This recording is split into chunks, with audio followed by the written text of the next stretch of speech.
यह पूरी कहानी किसी अचानक हुए टकराव से शुरू नहीं होती, बल्कि उस मानसिकता से बनती है जिसमें किसी अभियान को केवल संख्या, संसाधन और रुतबे के आधार पर देखा जाता था। यहां फैसले मैदान में नहीं, बल्कि उससे बहुत पहले लिए जा चुके होते थे। यह वह स्थिति थी जहां हर कदम के साथ गति कम होती थी, प्रतिक्रिया की क्षमता घटती थी और निर्णय लेने की जगह संकुचित होती जाती थी। और यहीं से यह कहानी आकार लेना शुरू करती है। तो चलिए शुरू करते हैं। 17वीं सदी के मध्य में मुगल सल्तनत दक्कन में अपनी पकड़ मजबूत करना चाहती थी। शाइस्ता खान को दक्षिण में तैनात कर दिया गया और उसका मुख्य उद्देश्य यह था कि छत्रपति शिवाजी महाराज के तेजी से बढ़ते नियंत्रण को रोका जाए और उन इलाकों पर दोबारा मुगल शासन स्थापित किया जाए जो कभी आदिल शाही और निजाम शाही के प्रभाव में रहे थे। उत्तर कोंकण उस समय राजस्व, समुद्री मार्गों और व्यापारिक बंदरगाहों के कारण एक रणनीतिक क्षेत्र था। यहां कब्जा होने से न केवल पश्चिमी समुद्री व्यापार पर अधिकार मिलता था, बल्कि सह्याद्री पर्वतों के मार्गों पर सैन्य दबाव भी बनाया जा सकता था, जिससे छत्रपति शिवाजी महाराज के दक्षिण और पश्चिम की ओर विस्तार पर रोक लगाने में आसानी होती। इसी व्यापक उद्देश्य के तहत मुगल नेतृत्व ने उत्तर कोंकण की तरफ सैन्य कार्रवाई का निर्णय किया और यहीं से इस कहानी की शुरुआत होती है। कुछ समय बाद जनवरी 1661 में शाइस्ता खान ने दक्कन में अपनी स्थिति मजबूत करने के प्रयास के तहत करतलब खान को उत्तर कोंकण की ओर एक सुनियोजित मुहिम पर रवाना किया। यह क्षेत्र उस समय रणनीतिक दृष्टि से बहुत महत्वपूर्ण था, क्योंकि नागोठाणे, चौल, पनवेल, कल्याण और भिवंडी जैसे स्थान सह्याद्री से जुड़ने वाले पहाड़ी दर्रों पर कंट्रोल प्रदान करते थे। शिव भारत में स्पष्ट उल्लेख मिलता है कि इस अभियान का उद्देश्य इन सभी स्थानों पर क्रमवार कब्जा स्थापित करना था, जिससे पूरा उत्तर कोंकण मुगल प्रशासन के अधीन लाया जा सके और छत्रपति शिवाजी महाराज के प्रभाव को पश्चिमी किनारे से पीछे धकेला जा सके। करतलब खान को सौंपी गई फौज की कुल संख्या का सही आंकड़ा शिव भारत में नहीं मिलता, लेकिन इसमें शामिल दस्तों की सूची यह संकेत देती है कि यह एक बड़े पैमाने की मिश्रित सेना थी। कछवाहा और चौहान सरदारों के साथ अमर सिंह, मित्रसेन और उसका भाई सरजेराव गधे, राय बाघान, जसवंतराव कोकाटे और जाधवराव के दस्ते इस अभियान का हिस्सा थे, जो विभिन्न इलाकों और सैन्य परंपराओं से आए अनुभवी घुड़सवारों और सहायक टुकड़ियों का मेल प्रस्तुत करते थे।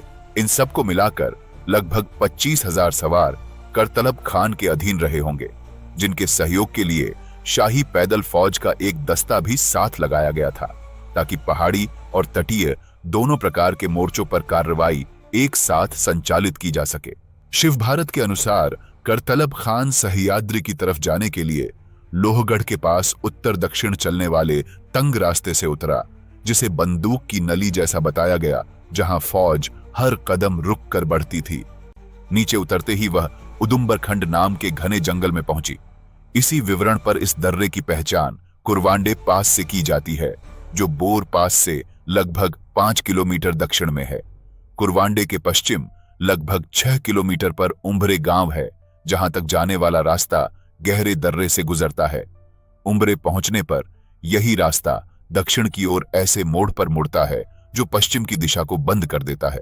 सामने पीछे चारों तरफ पहाड़ दिखते हैं और इसी को उम्बरखिंद माना जाता है। ऐसे तंग रास्ते पर फैली हुई फौज के पास न पीछे हटने की जगह रहती थी और न फिर से पंक्ति जमाने की। किसी भी ओर वे खुले मैदान में आसानी से पहुंच नहीं सकते थे और इसके बीच उनका दुश्मन पहाड़ियों और जंगलों में छुपकर बहुत कम दूरी से बंदूकों और तीरों से हमला कर सकता था, बिना नजदीक आए। कुल मिलाकर यह जगह किसी भी फौज के लिए मौत का फंदा बन जाती थी। यह साफ नहीं होता कि करतलब खान ने इतना कठिन और बहुत कम इस्तेमाल होने वाला रास्ता क्यों चुना, लेकिन संभव है कि आसपास का आम रास्ता यानी बोर पास छत्रपति शिवाजी महाराज की फौज के कब्जे में था और इसलिए करतलब खान उन्हें पीछे से चकमा देना चाहता होगा। दूसरी तरफ छत्रपति शिवाजी महाराज अपने दुश्मन की योजनाओं और उसके अभियान की दिशा को पूरी स्पष्टता से समझ चुके थे। उत्तर कोंकण की ओर बढ़ती मुगल फौज किन मार्गों से गुजर सकती है, सह्याद्री की ढलानों पर कौन कौन से दर्रे अपेक्षाकृत आसान या जोखिम भरे हैं और किस क्षेत्र में जमीन की बनावट अचानक हमले के लिए सबसे उपयुक्त स्थिति पैदा करती है। इन सभी बातों का छत्रपति शिवाजी महाराज को पहले से गहरा ज्ञान था और छत्रपति शिवाजी महाराज ने इसी भूगोल का फायदा पहचानते हुए यह आकलन कर लिया था कि यदि मुगल फौज उस संकरे दर्रे में उतर आई तो उनकी सबसे बड़ी ताकत, जो कि है भारी घुड़सवार दस्ता और साथ आने वाला तोपखाना, लगभग निष्क्रिय हो जाएगा, क्योंकि वहां न फैलकर खड़े होने की जगह थी और न ही मोर्चा बदलने की गुंजाइश। इसी समझ के आधार पर छत्रपति शिवाजी महाराज ने पहले से ही अपनी पैदल टुकड़ियों की तैनाती उस इलाके की प्राकृतिक आड़ का उपयोग करते हुए कर दी। पगडंडियों के ऊपर नीचे फैले मोड़ों में मराठा सैनिक इस तरह छुपा दिए गए कि चलते हुए दुश्मन को उनकी उपस्थिति का कोई संकेत न मिले। पहाड़ी ढलानों पर छुपी इन छोटी छोटी टुकड़ियों को निर्देश था कि जब तक पूरा मुगल दस्ता दर्रे में फंस न जाए तब तक कोई हलचल न करे। इस प्रकार छत्रपति शिवाजी महाराज ने इलाके की प्राकृतिक संरचना को युद्ध नीति में बदल दिया और धैर्य के साथ उस क्षण की प्रतीक्षा करने लगे जब दुश्मन स्वयं चलकर ऐसे स्थान पर पहुंच जाए जहां से उसका निकलना लगभग असंभव हो जाए। इसके अलावा उम्बरखिंड की लड़ाई का सैन्य ढांचा देखते हुए इतिहासकारों को इसमें झील ट्रेजमीन की लड़ाई की एक स्पष्ट रणनीतिक समानता दिखाई देती है। इस युद्ध में ट्रेजमीन में हैनिबल ने रोमन सेना को हराने के लिए ऐसा वातावरण तैयार किया था जिससे जमीन की बनावट ही दुश्मन की सबसे बड़ी कमजोरी बन जाए। उसने पहले रोम नगर को खतरे का संकेत देकर उन्हें तेजी से जवाबी कार्रवाई के लिए उकसाया, फिर ऐसा मार्ग चुना जो बाहर से साधारण प्रतीत होता था, लेकिन भीतर प्रवेश करते ही दोनों ओर ऊंची पहाड़ियों और झाड़ियों से घिरे संकरे रास्तों में बदल जाता था। और इसलिए रोमनों को लगा कि उनका शत्रु पीछे हट रहा है, पर वास्तव में वे उसी दिशा में धकेले जा रहे थे जहां हैनिबल की फौज पहले से तैनात थी। परिणाम यह हुआ कि रोमन सेना आगे बढ़ती रही, पर न मुड़ सकी, न पुनः संगठन कर सकी और पूरी तरह घेरे में आ गई। उम्बरखिंड की स्थिति भी लगभग यही दर्शाती है, एक ऐसा प्राकृतिक गलियारा जहां सेना को पंक्ति फैलाने, आगे बढ़ने या पीछे लौटने का अवसर नहीं मिलता। हालांकि यह निश्चित रूप से नहीं कहा जा सकता कि छत्रपति शिवाजी महाराज ने हैनिबल की ही तरह पहले से पूरी योजना रची थी और करतलब खान को जानबूझकर उसी दिशा में मोड़ा, पर यह तथ्य स्पष्ट है कि उन्होंने इलाके की प्रकृति को अच्छी तरह समझते हुए उस स्थिति का पूरा लाभ उठाया। यह भी संभव है कि करतलब खान की असावधानी और उसके मार्ग चयन की जल्दबाजी ने छत्रपति शिवाजी महाराज को अवसर दिया, जिसे उन्होंने बिना किसी हिचक के अपने पक्ष में बदल लिया। इस प्रकार उम्बरखिंड का यह प्रसंग वातावरण और समय का संयोजन ही निर्णायक हथियार बन जाता है। इसके बाद जब करतलब खान सह्याद्री की ढलानों से नीचे उतरकर घने जंगल वाले हिस्से में पहुंचा तो स्थिति ठीक उसी दिशा में मुड़ गई जिसकी कल्पना शायद मुगल सेना ने कभी नहीं की थी। संकरे दर्रे में प्रवेश करते ही आगे बढ़ने की गति धीमी पड़ गई थी, पर फिर भी खान ने न तो मार्ग की जांच करवाई, न आसपास के इलाके की टोह लेने के लिए कोई हल्का दस्ता भेजा, और इसीलिए इलाके की प्राकृतिक संरचना और सब कुछ उसके खिलाफ खड़ा था। लेकिन मुगल फौज इन संकेतों को समझे बिना आगे बढ़ती चली गई। इस सावधानी की कमी का नतीजा यह हुआ कि करतलब खान का पूरा सैन्य दस्ता बिना किसी रोक टोक सीधे उस क्षेत्र में घुस गया जहां से न मुड़ना आसान था और न पंक्ति बदलना, क्योंकि एक बार जब पूरी फौज उस तंग जंगल पथ के भीतर समा गई तो चारों ओर पसरी खामोशी एक क्षण में टूट गई। और इसके तुरंत बाद ऊपर ढलानों पर छुपी मराठा टुकड़ियों ने तय संकेत मिलते ही युद्ध नगाड़े बजाने शुरू किए, जिनकी गूंज पहाड़ियों से टकराकर कई गुना तेज हो गई। ये आवाज मुगलों के लिए किसी चेतावनी से कम नहीं, बल्कि विनाश की घोषणा जैसी महसूस हुई, क्योंकि नगाड़ों की गूंज खत्म भी नहीं हुई थी कि घात लगाकर छुपी पैदल टुकड़ियों ने तीरों और बंदूकों की तेज बौछार शुरू कर दी। ऊंचाई पर बैठे मराठा सैनिक कम दूरी से निशाना साध रहे थे और संकरे रास्ते में फंसे सवार उस दिशा का पता भी ठीक से नहीं लगा पा रहे थे जहां से हमला जारी था। अचानक हुए इस प्रहार ने मुगल दस्तों में हड़कंप मचा दिया और घुड़सवार अपने घोड़ों को संभाल नहीं पा रहे थे। आगे पीछे की पंक्तियां एक दूसरे से टकराने लगीं और आदेश किसी तक साफ पहुंच ही नहीं पा रहा था। हालांकि मित्रसेन और अमर सिंह जैसे कुछ सरदारों ने स्थिति संभालने की कोशिश की और अपने दस्तों को संगठित करने और ढाल उठाकर तीरों की बौछार का जवाब देने का प्रयास किया, लेकिन ऊपर से होने वाली फायरिंग और आसपास बिखरी अफरा तफरी ने उनकी सारी कोशिशें लगभग निष्फल कर दी। ऐसे में ऊपर से दोपहर की झुलसा देने वाली गर्मी ने मुगलों की समस्या और बढ़ा दी, क्योंकि भारी कवच पहने मुगल सिपाही थकान से चूर हो रहे थे, प्यास तेज हो रही थी और तीखी धूप में खड़े रहना भी मुश्किल बन गया था। इन सभी कारकों ने मिलकर मुगल फौज की स्थिति को बेहद खराब कर दिया था। ऐसी घड़ी में जब मुगल फौज चारों ओर से दबाव में आ चुकी थी और आगे बढ़ने या दोबारा संगठित होने की कोई गुंजाइश नहीं बची थी, तब राय बागान ने स्थिति की गंभीरता तुरंत समझ ली। उसने तुरंत करतलब खान को उलाहना दिया कि उसके गलत मार्ग चयन और लापरवाही ने पूरी फौज को ऐसे जाल में पहुंचा दिया है जहां बच निकलना लगभग नामुमकिन हो गया है। इसके अलावा राय बाघान ने यह भी समझाया कि यदि अभी कोई निर्णायक कदम नहीं उठाया गया तो पूर्ण विनाश तय है। इसलिए उसने जान बचाने का एकमात्र रास्ता मराठों के सामने आत्मसमर्पण करना ही सुझाया। यह सलाह परिस्थिति की अनिवार्यता से पैदा हुई थी, क्योंकि युद्ध की वास्तविकता यही थी कि मुगल सेना के पास लड़ते रहने के बावजूद जीत की कोई संभावना नहीं बची थी। बहुत समझाने के बाद करतलब खान ने इस कड़वी बात को स्वीकार किया और देर किए बिना बातचीत की कोशिश करने का फैसला किया। उसने तुरंत एक दूत को आगे भेजा ताकि छत्रपति शिवाजी महाराज से संपर्क स्थापित कर स्थिति को संभालने की कोई गुंजाइश निकाली जा सके। जब यह दूत आगे बढ़ा तो मराठा चौकियों ने उसे रोका और उसकी उपस्थिति की पुष्टि करने के बाद उसे छत्रपति शिवाजी महाराज के पास ले जाया गया। रास्ते में दूत को हर ओर घने जंगल, ढलानों पर तैनात पैदल दस्ते और छिपे हुए घुड़सवार दिखाई देते रहे, जिससे उसे युद्ध भूमि की वास्तविकता और भी स्पष्ट होती गई। जब यह दूत छत्रपति शिवाजी महाराज के सामने पहुंचा तो उसने उन्हें एक ऊंचे सजे धजे युद्ध घोड़े पर बैठे पाया। इसके अलावा छत्रपति शिवाजी महाराज के चारों ओर बख्तर पहने हुए मराठा सवार तीरंदाजों की घेराबंदी भी थी, जिनकी उपस्थिति ही यह दर्शा रही थी कि वे किसी भी क्षण रक्षा और प्रत्युत्तर देने को पूरी तरह तैयार थे।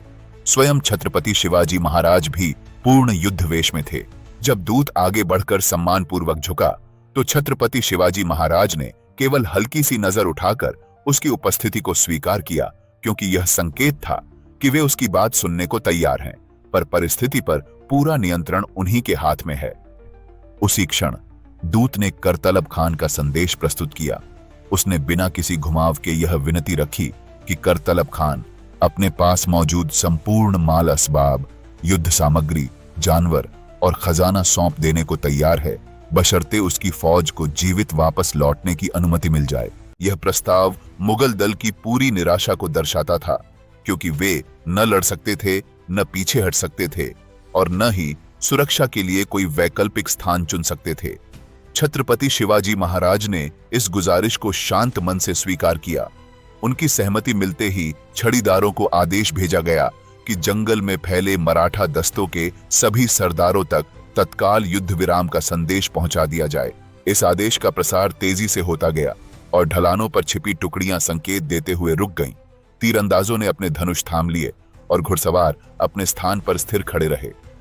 यह परिवर्तन उतनी ही अचानक आया जितना हमला, जिससे स्पष्ट था कि मराठा सेना छत्रपति शिवाजी महाराज के एक संकेत पर पूरी तरह अनुशासित ढंग से संचालित हो रही थी। इसके बाद थोड़ी ही देर में करतलब खान की ओर से मुआवजे के रूप में आवश्यक सामग्री भेजी जाने लगी। इसके तहत मुगल शिविर से हाथी, घोड़े, कीमती सामान, नकद संदूक और अन्य युद्ध सामग्री मराठों के हवाले की गई। दरअसल जंगल में फंसी मुगल सेना के पास समय भी नहीं था और न ही संसाधन, इसलिए उन्होंने अपने भारी भरकम सामान को पीछे छोड़कर तुरंत निकलना ही उचित समझा। इसके बाद युद्ध विराम लागू होते ही मुगल फौज बिना किसी क्रम संरचना के तेजी से उस संकरे रास्ते से बाहर निकलने लगी।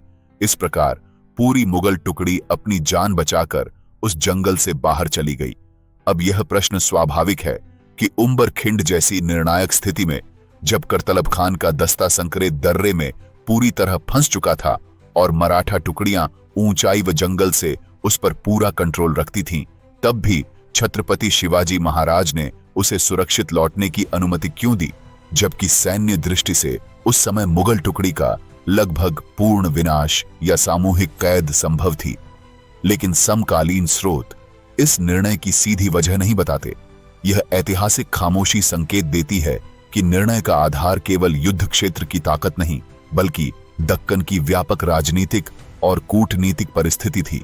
दरअसल उस समय छत्रपति शिवाजी महाराज की कूटनीति सक्रिय थी और उनके विश्वस्त मंत्री सोनाजी पंत हाल ही में शाइस्ता खान से संपर्क कर लौटे थे। यह दिखाता है कि छत्रपति शिवाजी महाराज मुगलों के साथ किसी स्तर पर समझौते की संभावना खुली रखना चाहते थे, चाहे वह सीमाओं का सवाल हो, सैन्य दबाव कम करना हो या बड़े टकराव को टालना।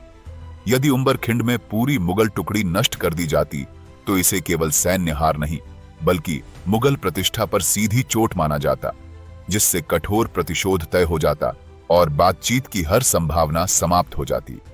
कुछ इतिहासकार मानते हैं कि इतने सैनिकों को कैद कर छत्रपति शिवाजी महाराज बेहतर सौदे की स्थिति में आ सकते थे, लेकिन यह व्यावहारिक नहीं था, क्योंकि हजारों कैदियों को सुरक्षित रखना, भोजन और निगरानी देना मराठा संसाधनों पर भारी बोझ डालता, जबकि मुगल साम्राज्य के लिए यह क्षति बहुत छोटी होती। इसके अलावा छत्रपति शिवाजी महाराज उस समय न सैन्य रूप से और न राजनीतिक रूप से ऐसी स्थिति में थे कि कैदियों के आधार पर मुगल सल्तनत को अपनी शर्तें मानने पर मजबूर कर सकें। दूसरी तरफ मुगल दृष्टि से भी छत्रपति शिवाजी महाराज को तब पूर्ण शासक नहीं, बल्कि दबाए जाने योग्य शक्ति माना जाता था। ऐसी हालत में करतलब खान की पूरी टुकड़ी का विनाश मुगलों को और अधिक कठोर अभियान छेड़ने के लिए प्रेरित करता। इसके उलट छत्रपति शिवाजी महाराज के लिए इतने सैनिकों को कैद रखना न लाभकारी था न टिकाऊ। फिर भी छत्रपति शिवाजी महाराज ने बिना किसी कीमत के युद्ध रोकना स्वीकार नहीं किया। मुगल दल को तभी निकलने दिया गया जब उन्होंने सैन्य सामग्री छोड़ी और तत्काल वापसी की शर्त मानी। उद्देश्य यह था कि मुगलों को स्पष्ट संदेश मिले कि मराठा शक्ति को हल्के में लेना महंगा पड़ेगा, लेकिन मराठा मुगल संवाद का रास्ता कभी बंद न हो। यही संतुलन उनकी नीति का केंद्र था, युद्ध से लागत बढ़ाना पर समाधान की गुंजाइश बनाए रखना। इसके अलावा छत्रपति शिवाजी महाराज यह भी जानते थे कि मराठा राज्य अब भी निर्माण की अवस्था में है और मुगलों के पैमाने से अंतर बड़ा है। इसलिए उनकी रणनीति सीधे निर्णायक विजय की नहीं, बल्कि लचीलापन, स्थानीय भूगोल का उपयोग, मनोवैज्ञानिक दबाव और कूटनीति के संतुलन पर आधारित थी। छोटे, तेज और भूभाग से परिचित दस्तों के जरिए उन्होंने मुगलों को यह एहसास कराया कि दक्कन में कोई भी अभियान आसान नहीं होगा और उसे थोपने की कीमत बहुत भारी होगी। इसी सैन्य दबाव के साथ कूटनीति का द्वार खुला रखना छत्रपति शिवाजी महाराज की दूर की सोच थी। उंबरखिंड की विजय के तुरंत बाद छत्रपति शिवाजी महाराज ने रणनीति को ध्यान में रखते हुए नेताजी पालकर को वहां की रक्षा और कंट्रोल सौंपा, क्योंकि उत्तर कोंकण उस समय हाल ही में जीते गए मार्गों, घाटों और तटीय क्षेत्रों के कारण संवेदनशील बना हुआ था। नेताजी पालकर के पास घुड़सवारों और कुछ स्थायी पैदल दस्तों का संयोजन था, जिससे वे मुगल या आदिल शाही के किसी भी अचानक आक्रमण की स्थिति में तत्काल प्रतिक्रिया दे सकें। इसके बाद छत्रपति शिवाजी महाराज स्वयं दक्षिण की ओर अग्रसर हुए, क्योंकि वहां कई ऐसे क्षेत्र थे जो रणनीतिक और राजस्व दोनों दृष्टियों से महत्वपूर्ण थे और अभी तक पूरी तरह मराठा कंट्रोल में नहीं आए थे। दक्षिण की ओर बढ़ते हुए छत्रपति शिवाजी महाराज ने दाभोल, चिपलून, संगमेश्वर, राजापुर और पालवनी पर अधिकार स्थापित किया। इन स्थानों पर कब्जा केवल सैन्य विजय नहीं था, बल्कि तटीय मार्गों, व्यापारिक चौकियों और पर्वतीय संपर्कों पर कंट्रोल स्थापित करने की व्यापक योजना का हिस्सा था। छत्रपति शिवाजी महाराज का यह अभियान बहुत संगठित था। हर क्षेत्र को सुरक्षित किए बिना वे आगे नहीं बढ़ते थे, जिससे पीछे छोड़ा गया इलाका स्थिर रहता था और विद्रोह या बाहरी हस्तक्षेप की संभावना कम हो जाती थी। बाद में जब छत्रपति शिवाजी महाराज श्रृंगारपुर की ओर कूच कर रहे थे, तब उनके साथ लगभग 15,000 पैदल सैनिकों की एक मजबूत और अनुशासित टुकड़ी थी, जो निरंतर दक्कन के भूगोल में तेज गति से चलने और लंबी दूरी तय करने में सक्षम थी। दाभोल के महत्व को देखते हुए छत्रपति शिवाजी महाराज ने वहां 2000 सैनिक तैनात किए, ताकि किसी भी समुद्री या जमीनी जवाबी हमले की स्थिति में बंदरगाह की सुरक्षा बनी रहे।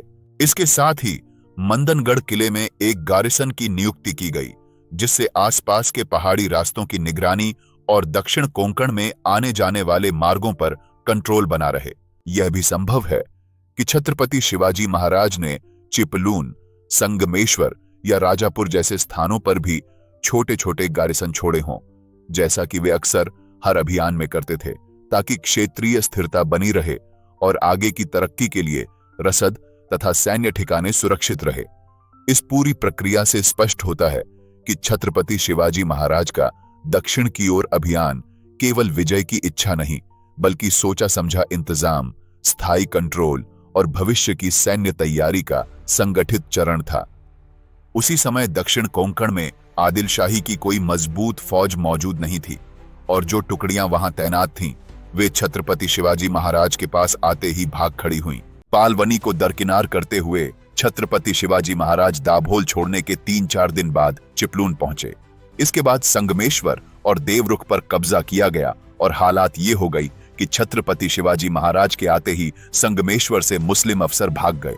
इसके अलावा संचार व्यवस्था की सुरक्षा और सुधार के लिए छत्रपति शिवाजी महाराज ने संगमेश्वर में पिलाजी नीलकंठराव और अनुभवी पैदल अधिकारी तानाजी मालुसरे के अधीन एक टुकड़ी छोड़ी। इसके बाद उन्होंने प्रभवाली के मुखिया को संदेश भेजा कि वह छत्रपति शिवाजी महाराज की अधीनता स्वीकार करे और संगमेश्वर में तैनात टुकड़ी की सहायता करे। प्रभवाली को अपने अधीन करने के बाद मार्च की शुरुआत में छत्रपति शिवाजी महाराज देवरुख से लगभग 50 किलोमीटर दक्षिण पश्चिम स्थित राजापुर पहुंचे। शहर में मौजूद विदेशी व्यापारियों को बुलाकर उनसे फिरौती वसूली गई।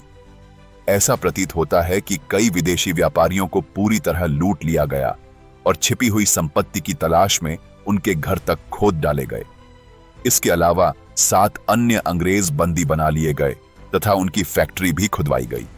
इनके साथ साथ कुछ फारसी और अरब व्यापारी भी फिरौती के लिए कैद किए गए। अंग्रेजों के बारे में वेंगुर्ले में तैनात रेजिडेंट लिखता है कि उन्हें उन युद्ध सामग्री का कोई मुआवजा नहीं मिला जो उन्होंने बीजापुर के राजा को छत्रपति शिवाजी महाराज के खिलाफ इस्तेमाल के लिए उधार दी थी, बल्कि उसी वजह से उन्हें छत्रपति शिवाजी महाराज के हाथों भारी नुकसान उठाना पड़ा, क्योंकि छत्रपति शिवाजी महाराज एक बार फिर सिर उठाकर खड़े हुए और अंग्रेजों से मिली चोट को याद करते हुए मार्च के बीच के आसपास उन्होंने 1000 घुड़सवार और लगभग 3000 पैदल सैनिक राजापुर पर कब्जा करने के लिए भेजे। यह फौज जब शहर के पास पहुंची तो उन्होंने रिवाज के मुताबिक प्रमुख नागरिकों को बाहर आकर अगवानी करने को कहा और यह वादा किया कि किसी तरह का नुकसान नहीं पहुंचाया जाएगा। वेंगुर्ले ने यह भी लिखा कि ये भोले भाले लोग किसी अनहोनी का शक किए बिना तय जगह पर पहुंचे। उनके साथ अंग्रेज रेजिडेंट रेविंगटन भी 2-3 अन्य अंग्रेजों के साथ गया, जिसने इसे सम्मान दिखाने के लिए ठीक समझा, लेकिन सभी को तुरंत पकड़ लिया गया और यातनाएं देने के बाद उनकी संपत्ति जब्त कर ली गई। रेविंगटन और उसके साथ गए लोगों को छत्रपति शिवाजी महाराज के एक किले में कैद कर दिया गया, जबकि जो अंग्रेज राजापुर में पीछे रह गए थे उन्हें भी कैद कर लिया गया और उनमें से एक की मौत यातनाओं के दौरान हो गई। इसके अलावा उनकी फैक्ट्री को पूरी तरह लूट लिया गया और यहां तक कि छिपे खजाने की तलाश में फर्श तक खोद डाली गई। यहां पर जिस युद्ध सामग्री का उल्लेख है जिन्हें अंग्रेज व्यापारियों ने बीजापुर के राजा को छत्रपति शिवाजी महाराज के खिलाफ इस्तेमाल के लिए उधार दिया था, वह साफ तौर पर उस मदद की ओर इशारा करता है जो इन अंग्रेजों ने 1660 में पन्हाला की घेराबंदी के दौरान सिद्दी जौहर को दी थी। इसी से यह भी समझ में आता है कि छत्रपति शिवाजी महाराज ने रेविंगटन और उसके साथियों के साथ इतना सख्त व्यवहार क्यों किया। हालांकि यह जो आरोप है कि एक अंग्रेज की मौत यातनाओं के दौरान हुई, उसकी पुष्टि समकालीन अंग्रेजी स्रोत नहीं करते, क्योंकि जून 1661 में सोंगत किले की कैद से लिखे गए अपने पत्र में रेविंगटन और उसके साथी केवल यह बताते हैं कि नेपियर की लगभग 1 महीने पहले राजापुर में मौत हो गई थी। इसके अलावा 16 फरवरी 1661 को सूरत भेजे गए अपने पत्र में जो राजापुर की लूट से करीब 15 दिन पहले लिखा गया था। रेविंगटन और उसके साथियों ने बताया था कि नेपियर गंभीर रूप से बीमार था और उसके बचने की उम्मीद नहीं थी। इसके अलावा शिव भारत आसपास के इलाके के कई अन्य कस्बों की भी सूची देता है जिन्होंने नजराना अदा किया। इनमें सबसे दक्षिणी स्थान खारेपाटन था। इससे यह अनुमान लगाया जा सकता है कि इस अभियान के जरिए छत्रपति शिवाजी महाराज की विजय सीमा दक्षिण में खारेपाटन तक पहुंच गई थी। इसकी पुष्टि जून 1661 में सोंगत की कैद से हेनरी रेविंगटन और उसके साथियों द्वारा लिखे गए पत्र से भी होती है, जिसमें उन्होंने लिखा था कि छत्रपति शिवाजी महाराज डांडा राजापुर किले से लेकर खारेपाटन तक पूरे तट पर अधिकार रखते हैं और वह धमकी देते हैं तथा निश्चय करते हैं कि अगले मानसून में अपना कंट्रोल गोवा तक बढ़ाएंगे और उसके बाद गोवा को भी जल्द अलविदा कहना पड़ेगा। इसी समय जब छत्रपति शिवाजी महाराज दक्षिण की ओर गए हुए थे, उसी दौरान सूर्यराव सुर्वे ने संगमेश्वर में तैनात मराठा टुकड़ी पर आधी रात को अचानक हमला कर उसे घेर लिया।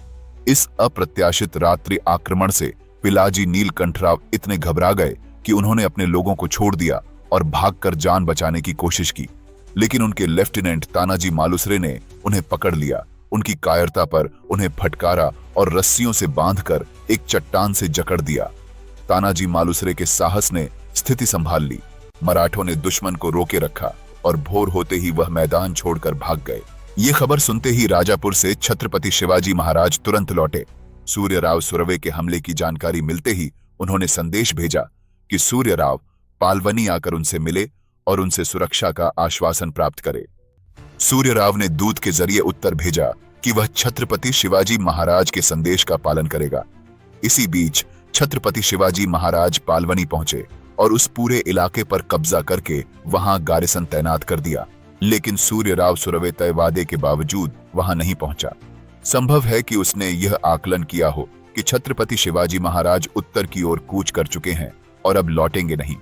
अगर यही उसकी सोच थी तो यह गलत साबित हुई, क्योंकि छत्रपति शिवाजी महाराज को इसकी पहले से उम्मीद थी और उत्तर की ओर बढ़ना दरअसल एक जानबूझकर किया गया छलावा था ताकि सूर्यराव को झूठे भरोसे में रखा जा सके। सूर्यराव एक छोटे स्तर का सरदार था और उसकी ताकत का बड़ा हिस्सा शायद जागीरदारी फौज से बना था, जिसे जरूरत पड़ने पर ही इकट्ठा किया जाता था। शिव भारत बताता है कि उसने अपने कप्तानों को घर लौटने की अनुमति दे दी थी। इसी बीच छत्रपति शिवाजी महाराज ने पालवनी से बेहद तेजी से पलटकर लगभग 15,000 पैदल सैनिकों के साथ जंगलों के रास्ते कूच किया और अचानक श्रृंगारपुर के सामने आ पहुंचे। पूरी तरह चौंक गए सूर्यराव के पास मुश्किल से अपनी जान बचाकर भाग निकलने का समय ही था। जेडेह क्रोनोलॉजी में दर्ज है कि छत्रपति शिवाजी महाराज ने 29 अप्रैल 1661 को श्रृंगारपुर पर कब्जा कर लिया और सूर्यराव वहां से भाग गया। सूर्यराव की फौज के सैकड़ों सैनिक छत्रपति शिवाजी महाराज के पास आए, उन्हें नमन किया और स्पष्ट रूप से छत्रपति शिवाजी महाराज की सेवा में ले लिए गए।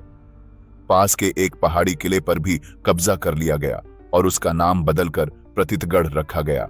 पूरा प्रभवाली जिला छत्रपति शिवाजी महाराज के अधिकार में आ गया और त्रिंबक भास्कर को वहां का जिम्मेदार अधिकारी नियुक्त किया गया। इसके बाद महाड़ के रास्ते कूच करते हुए छत्रपति शिवाजी महाराज जून 1661 में राजगढ़ पहुंचे। प्रभवाली पर अधिकार के बाद छत्रपति शिवाजी महाराज ने वहां के वतनदारों को सुरक्षा का आश्वासन दिया, लेकिन साथ ही उन्होंने उनकी पुरानी जागीरें और विशेषाधिकार जब्त कर लिए और उनके बदले उन्हें निश्चित वेतन तय कर दिया। यहाँ एक और महत्वपूर्ण बात का उल्लेख जरूरी है।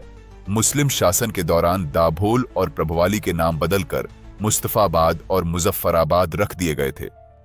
छत्रपति शिवाजी महाराज ने इन नए फारसी नामों को समाप्त कर वहां के मूल देशी नाम फिर से बहाल कर दिए।